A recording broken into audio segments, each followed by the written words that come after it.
Yo, what it do, what it is, it's your boy, Buhle for HipHop Galaxy, and today we're doing the review for Nadia Nakai's latest project titled Bragga. Now, it's an EP, it's only 5 tracks. I don't know, there seems to be this whole like wave of rappers in South Africa that are doing EPs. It's like only 5 tracks and stuff like that, and I don't really know how I feel about that. I like a full body of work. Like I like 10 tracks and stuff like that. But artists in this country, they don't like giving stuff away for free. But I always say that if you give it away and it's like well constructed, you kind of build equity and you kind of let people sort of get to know you as an artist, and they sort of say, okay, look, she can construct a mixtape, let me give her album a chance. But anyway, she dropped the EP, so she should be commended for that. Not a lot of artists do that, because I think a lot of artists are just lazy. But anyway, that's a whole another topic. But anyway, Nadia Nakai, man, the self-proclaimed African rap queen, man. Obviously signed to Family Tree, Casper Nyovest's label, Mr. Bentley Driver, aka Mr. I Don't Need No Spell Check. She signed there. But before Nadia Nakai was signed to Casper's label, she was signed to Cypher's label. I think it was called Sid Records or something like that. I don't know. But she was signed there, and we kind of got Nadia Nakai singles when she dropped and stuff like that. And when she came out, I think people were kind of like, okay, yeah, she looks fly and everything, but people weren't really vibing to her songs that much, man. It was, she had that song with Ice Prince, and yeah, man, it was okay. Her drops, nobody was really excited about it. She would get on radio and stuff like that, and you knew Nadia was there. She had the big booty and stuff like that, and you'd follow on Instagram and stuff like that. But it wasn't really like, yeah, we mess with Nadia, like we're looking out for Nadia. And I think even worse was that in South Africa there's only a handful of female hip hop artists, right? So I think she took a slap in the face when AKA had that Baddest remix, and he had Rouge, Fifi Cooper, Gigi Lamaine, and he didn't have Nadia Nakai on it. Now that, to me, I don't know, to me it was a slap in the face. But Nadia Nakai then went back and did her own Baddest remix, and people were like, aha, I wonder what's going on there. And people thought that AKA and Nadia Nakai had beef, but he came out and said, okay, she worked it as well. I still don't know why she wasn't included on that Baddest remix. I still think it has to do with that whole thing that she had, where people were like, yeah, we see Nadia Nakai, but we're not really feeling her. But sometime later she got signed to Family Tree, and I don't know what it is about Family Tree, man. I think that Mr. Bentley put some money in, and under their direction, she just blossomed, man. Because she came out with Money Back, and then we heard it, and then was like, okay, this is a top joint. And then the video came out, crisp visuals, crisp everything. And we're like, okay. And then Nadia Nakai had people's attention.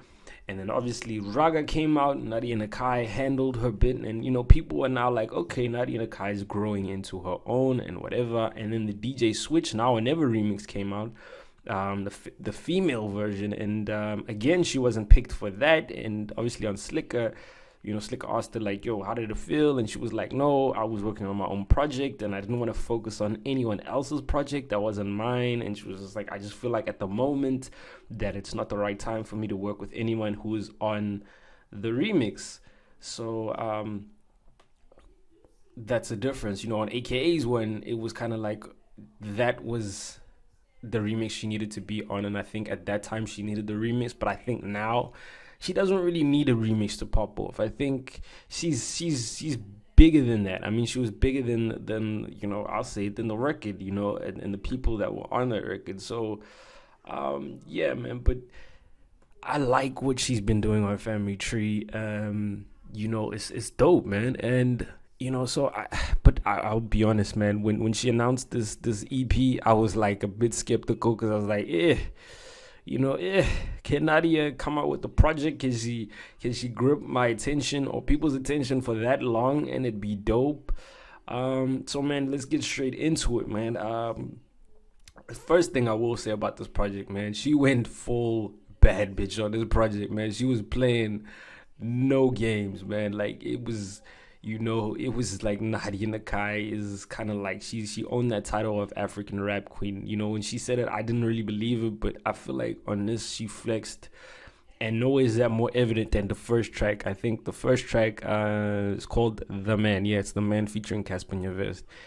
And out the gates, I didn't expect that, man. It's high energy. It's braggadocious rap. It's her just flexing, man. It's her just, and that's a song where it's a great summertime song. It's a song where you roll down all your windows in your car and you just put the volume up to ignorant nigga levels and you bump. The song is just dope, bro. Like, I feel it. But something interesting that I heard when you listen to the song, it felt like a little subliminal. She was like, a line, it was like, if I hear another sub in your rhymes, then I'ma drop a bitch. This is cash time. Now, who just left Cash Time? Which female artist just left Cash Time? Okay, I'll just leave that there. I don't know what the situation is. Obviously, it's Nomuzi. I don't know what the situation is with her and Nomuzi because every time people ask, is there beef? They're like, nah, there's no beef or whatever. But clearly, there is some ill feeling there. Because that is a clear shot. I don't know. That's a clear shot to me, man. If I was Nomuzi, I'd be like, what? I'd be recording right now, but I'm not Nomuzi anyway. So the track is featuring Casper Nyovest, this track called The Man. And I feel like, Mr. Bentley driver, I respect his hustle. I respect the fact that he's broken all the conventional rules. They said he doesn't have a matric. He'll never make it.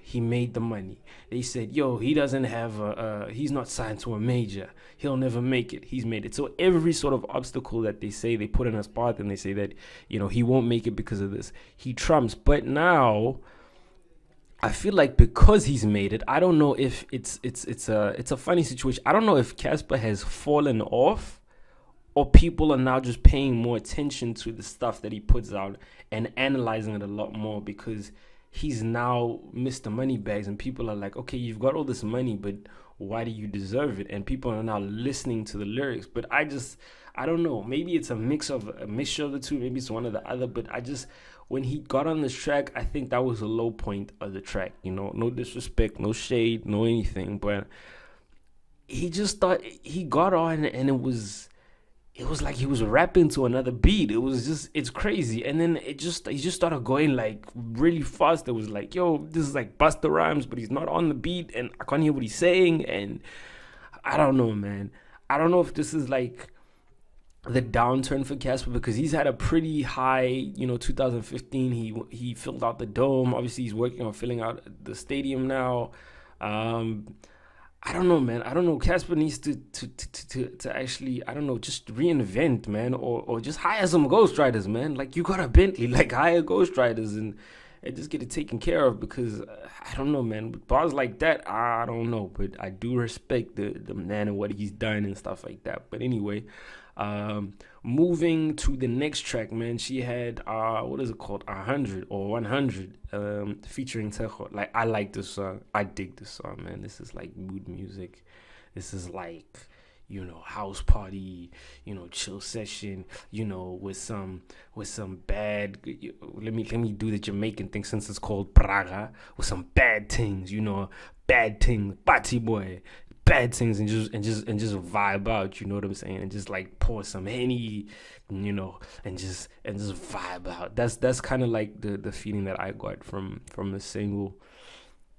Yeah, man, it's a dope single. I like the young dude Tejo, man. I feel like there's a lot of R&B artists in South Africa that are just bubbling under right now. It's Real Tellerman, there's Clyde, there's that dude from Cash Time, I forget his name now, Masandi, I think. All dope dudes on the R&B thing. But I think R&B, they just need to drop projects and let people know about them. But anyway, I like that song, man. 100, just vibe out music.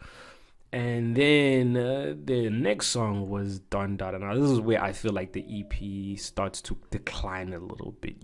Before, the past two tracks, 100 and The Man, were kind of like there were dope songs and stuff like that. And it was like hip hop and stuff like that. With Don Dada, it's more of a reggae song. And I was just like, what the hell? It just felt like the theme song for The Lion King, man. It just, it was out of place, man. It features Gemini Mitch. It was just out of place in this mixtape. And it was just like really random. And I was just like, this doesn't feel like a Nadia Nakai song. This feels like a Gemini Major song. And it feels like, because they've just put it in there, it just kind of, it makes the song sound crappy. But if you listen to it in isolation, it's an okay song. Maybe that's because I'm not the biggest fan of reggae. I mean, I mess with reggae a little bit, but I'm not the biggest fan of reggae. It just, yeah, like I said, but it just felt like the theme song of a Lion King, like the drums and stuff like that. Like, I'm not a reggae person. Maybe that's why, but still, it just felt out of place. And then, like I said, Don Dada, and then the next song was Paying. I just feel like Don Dada and Paying, like, were the worst kind of songs on this project. They brought it down a little bit. All the good work that was done by The Man and 100 were kind of like wiped out by these two songs. I think with Paying, I wasn't really feeling the beat, man.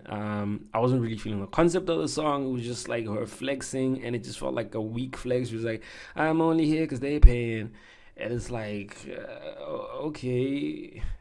And then what are we supposed to do with that information? Obviously features Young Swiss. There's a lot of features on this 5-track EP. That's also kind of weird, but anyway, I think it works. I just noticed that now. It kind of works. And Young Swiss tried to come through. He tried to resuscitate the song, but I think it was a rap, man. The song never really, it tried. I mean, they just needed to work a couple of things, and then I think the song would have been okay.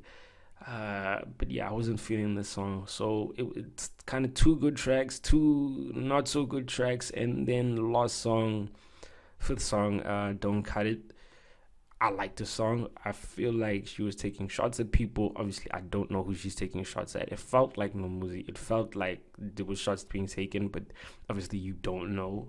She would have to confirm or deny those things. But yeah, Don't Cut It was just like, yeah, she's just flexing it. I felt it was a good song to close out with. And I think, out of 5 tracks, 3 songs were good. 2 kind of let it down. But, that's the problem with releasing such a short length project, man. It's when we're no closer to finding out, well, can she construct a full length album? I just feel like this was a compilation of like songs that she's not gonna put on her album, and I just feel like she just sent it out.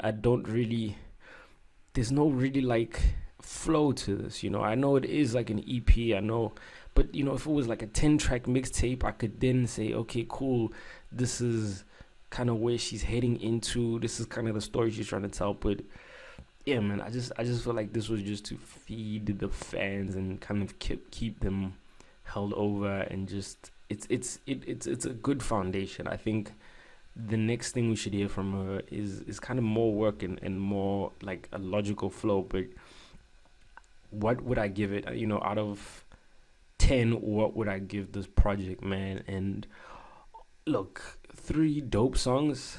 That's dope. But I'd have to give it a 6.5, man. A 6.5 out of 10.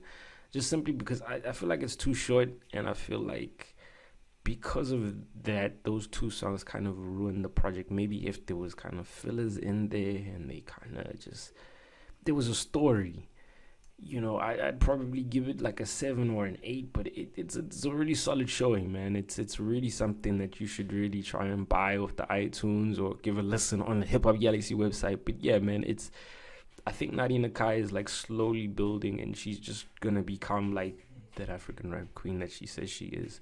But only time will tell. And yeah, man, that's the review for Bragga.